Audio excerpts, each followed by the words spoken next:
Another Antsonarock video. Welcome back to the Ant Corner, Series 2. Introducing my biggest project yet. This huge multi-species tank is home to my Polyrhachis Dives and many other insects. It's even got a pond and a dripping rock face, modelled on a dripping wall local to me. Let me give you a quick show around. There's lots of different plants and mosses and flowing water to keep it well hydrated.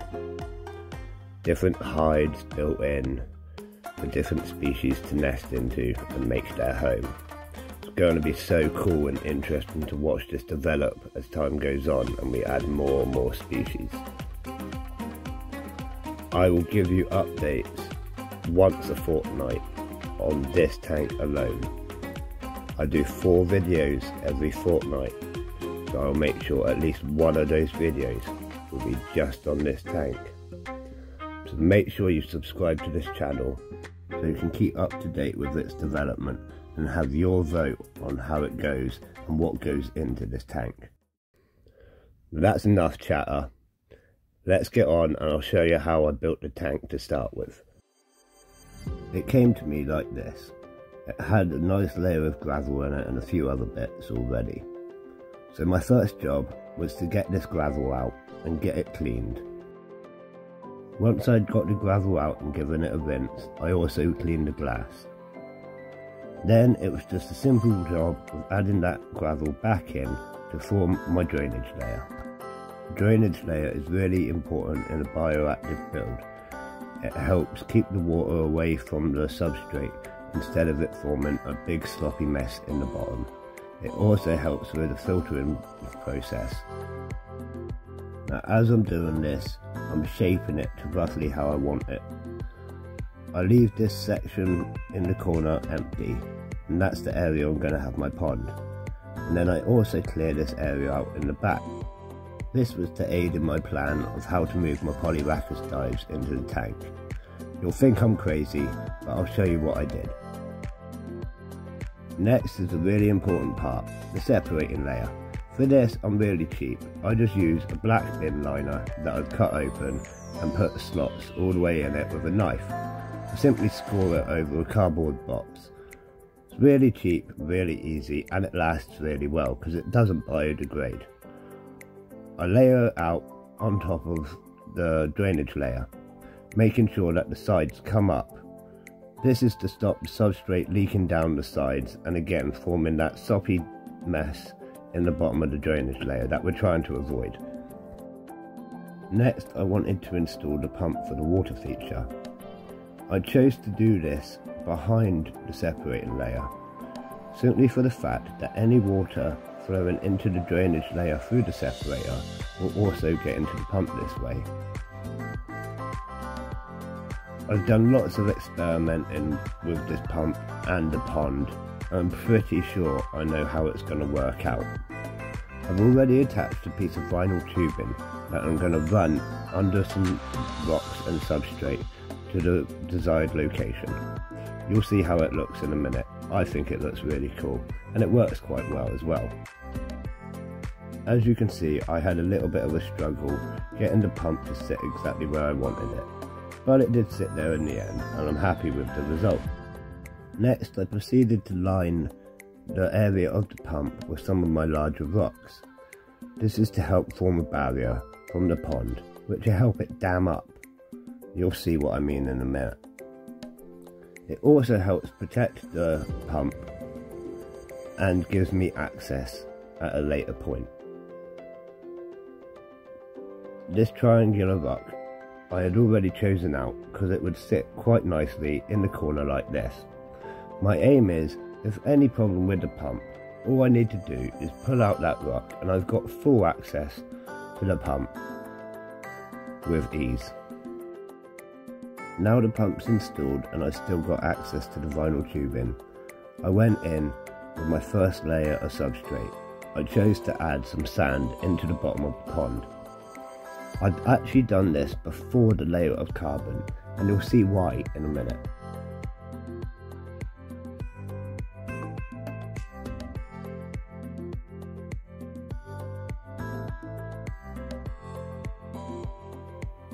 So next I went in with the layer of carbon. This is really important for the filtering process of the water. As it passes through the carbon, it filters all the toxins and helps prevent any dangerous mould outbreaks. I then decided to add my normal layer of sphagnum moss on top of the carbon. This helps maintain humidity as well.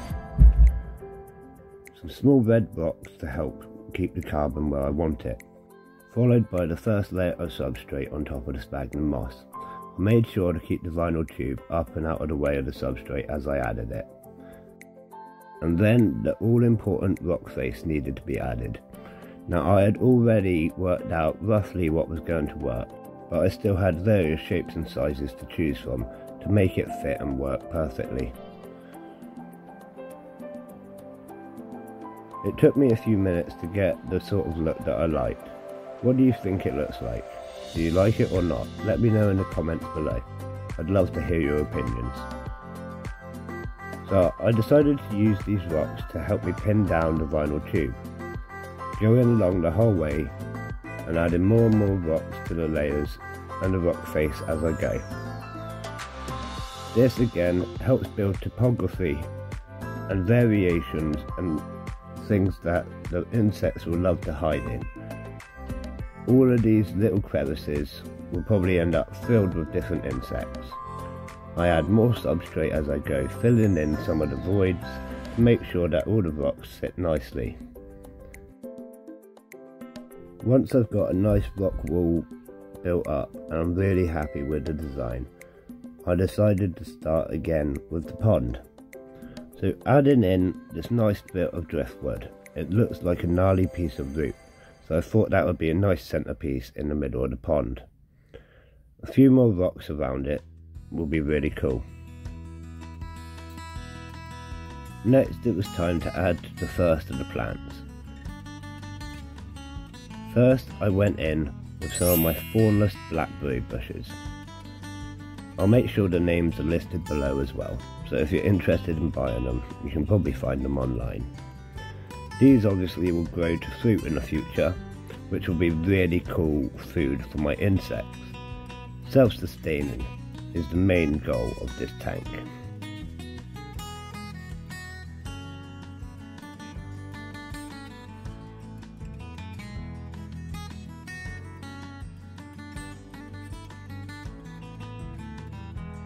Next I had the first of my ferns to add.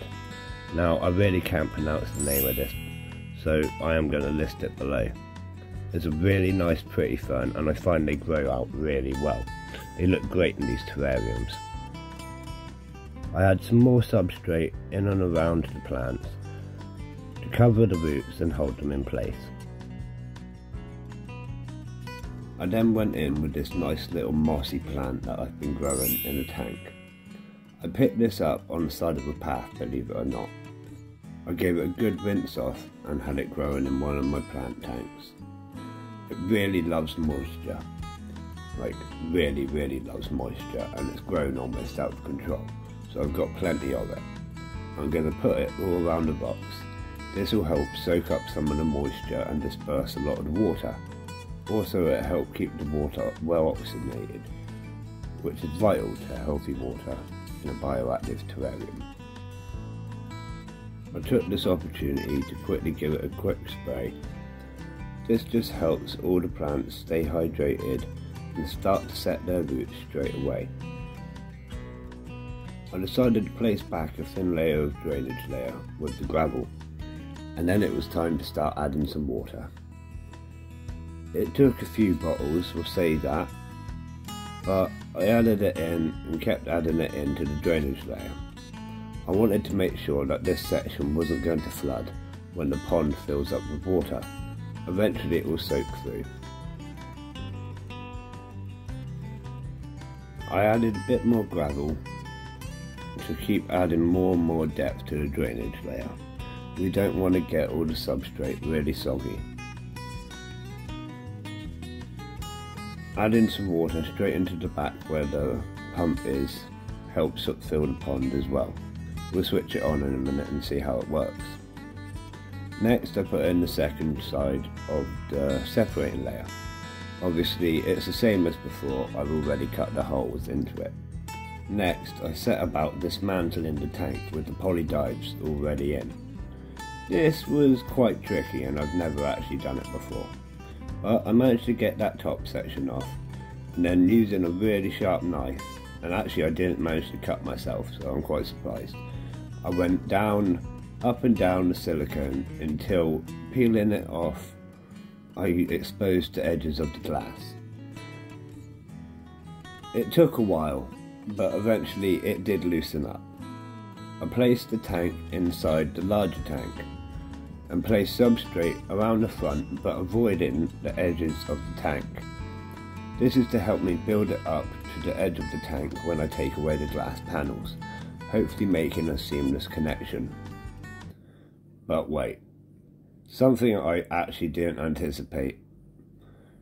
Although I've got the glass panels really loose and they're ready to come off, they're still attached to the bottom, really attached to the bottom, and I cannot get them off.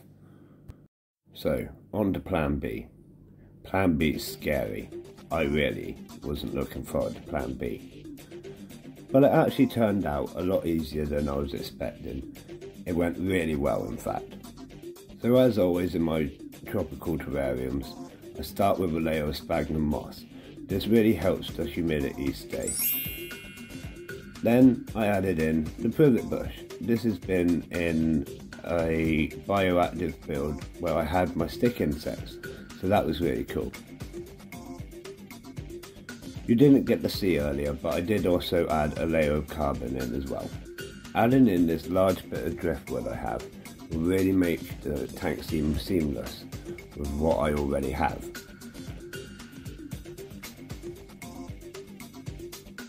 So I begin plan B. I'm dropping in the leaf and sphagnum moss that I'm picking out of the Polyrhachis Dives tank. As you can see, there's also some isopods coming in and springtails. They're going to love this tank as well. I start placing in some of the mosses out of the tank as well, slowly taking it apart. There's a bit of wood from next to the nest. I build up the topography to roughly match what the tank is that they're already in.